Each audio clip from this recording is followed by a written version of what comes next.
about his prognosis for Thursday? Is that kind of the goal, is to be able to get him back to the court then? Yeah, I think that's the goal. We're not sure where that's at yet. We're still a couple days away, but right now probably unlikely, but we'll see how it goes. The toughness you showed just in playing through that on Saturday, what did that mean to you as a dad, to the team, and to watch him perform like that? Well, I mean, it had to be inspiring to his teammates, and I mean, we've all seen him go through some of that stuff in the past, and just the way I think he kept that from, really impacting.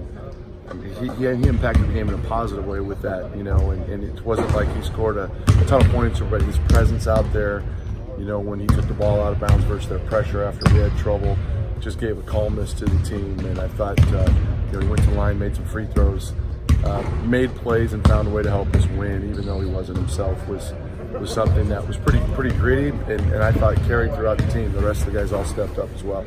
In terms of the win itself, how important was it to start off conference play 1-0 the way you did on the road, to have a big lead, let it go, and then come back and seal it in the final minutes? Yeah, I think, boy, you couldn't have written a better script. And we talked during film on Sunday that, if we'd opened that thing up, I don't know that it would have taught us as much about ourselves as the way that it unfolded. So we certainly know we need to clean up, our press breaker. We've got all kinds of tips in the last couple of days, which is fun.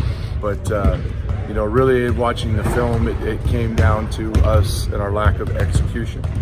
We don't try to dribble through traps. We don't try to dribble versus pressure. We all know that spacing and ball movement is the key. So we've just got to get better at those. Now you look at it, and we had some guys that didn't have a ton of experience. Talking about some sophomores in that environment, But the thing is that we didn't cave to it. We kind of put a little line in the sand and backs against the wall, and said we're not going to let this one get away. So I'm really proud for the toughness and the grit the guys showed to close that one out. You guys started the game strong. You shot the ball well throughout. I heard you were in League State going out of Eugene and shoot around. It looked like you were working up a good sweat. It seemed like you were ready to go, right? Was there a little bit more emphasis on just being ready? No, our guys have been ready. Just the one year when we didn't have a lot of weapons, we got jumped. Last year we got off to a good start too.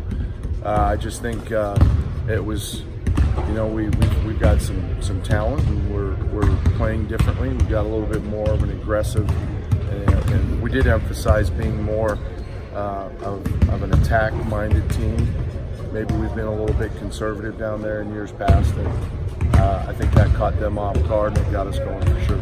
How good is this USC team coming in Thursday? They're good. I mean, it's funny. You look at the 5 teams we opened the league, and they were all picked in the top 5 or 6, and they've had some injuries as well, but they still have a lot of experience and talent. They're really balanced scoring-wise inside and out.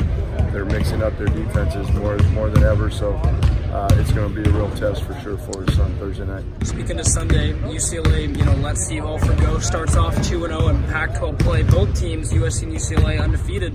What kind of challenge do both teams present this weekend? They're both, UCLA as well? Both very, very talented and deep ball clubs.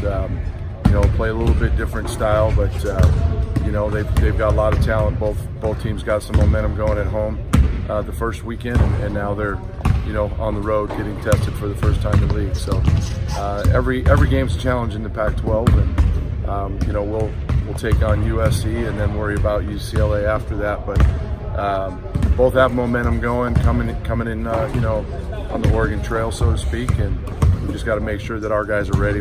They understand the game plan and go out and execute it. Defensively, your team's on a pretty good stretch right now as far as opponents' field goal percentage. Are you getting closer to back to where you want to be? Yeah, I'm glad you said back, because we started the year that way, and I really think a lot of it was just the presence and the voice of Big G. I don't think it was just a coincidence. The games that he was out, we were giving up much higher percentages and shots from 3, and he really helps. Now, it's not like he's playing 30 minutes again. His limits aren't quite where we need to get him, but still, his presence on the bench, his voice in the huddles, he's really done a great job of helping Kyler and Lauren and the other guys learn the vocabulary, So he's been much more, I guess, inclusive in our deal the last few weeks, and it's no surprise that those numbers have gotten back to where they need to. He mentioned last week that he thought he'd be able to start running more this week. Has he been able to? We'll see. Today's first day, so we'll see. We had to take yesterday off.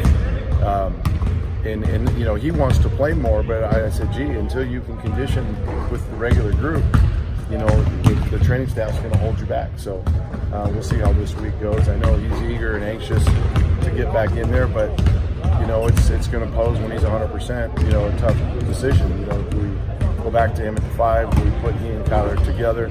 I know number one concern is the Beavers winning games. So whichever way we go, you know, I know that they'll roll with it. He was just so dominant first half when he was in there the other day. I mean, yeah, that must be tough as a coach knowing we don't have it for a little bit. Well, you know, and then it came down to a defensive thing. You know, where Kyler's such a presence at the rim and on the glass.